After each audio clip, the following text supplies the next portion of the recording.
Liam was already having a really bad day at school, tripping over his own feet sometimes and all that other stuff.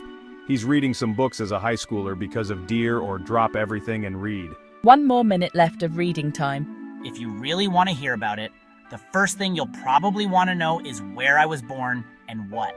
Liam's laying down in the carpet.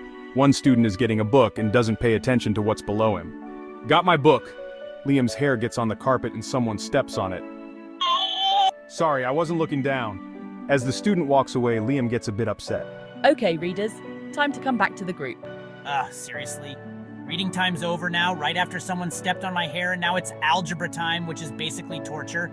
I just wanted to read my The Catcher in the Rye, Chapter 1 book. Liam's in a slightly steamy bathroom. A backpack lies discarded on the floor. Water running in the shower, a frustrated sigh. Sighs. Great, just great. My brilliant afternoon of escaping into a decent book, ruined. First by the bell, then by... Oh. Liam reluctantly lifts a hand and wets his already slightly damp hair. Wait, they did say sorry, kind of mumbled, but still. Liam reaches for a bottle of shampoo with a sigh that's slightly less dramatic than before.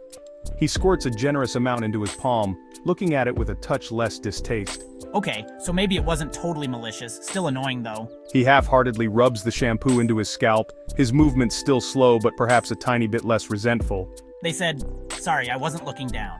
Like, can a single student lay down in high school? He scrubs a bit, a small frown still present but not quite as intense. At least they acknowledged it. That's something, I guess. Doesn't make math any less appealing though. He continues to scrub, a flicker of a more neutral expression crossing his face.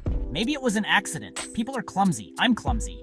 I tripped over my own feet in the hallway this morning. He rinses his hands briefly, and then focuses on getting the shampoo through his hair. Still, having someone's shoe imprint vaguely on your scalp isn't exactly a highlight of the day, even with an apology.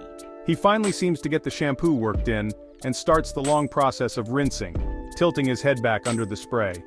His expression is still a bit glum, but perhaps tinged with a touch of resignation rather than pure anger. Apology accepted. Grudgingly.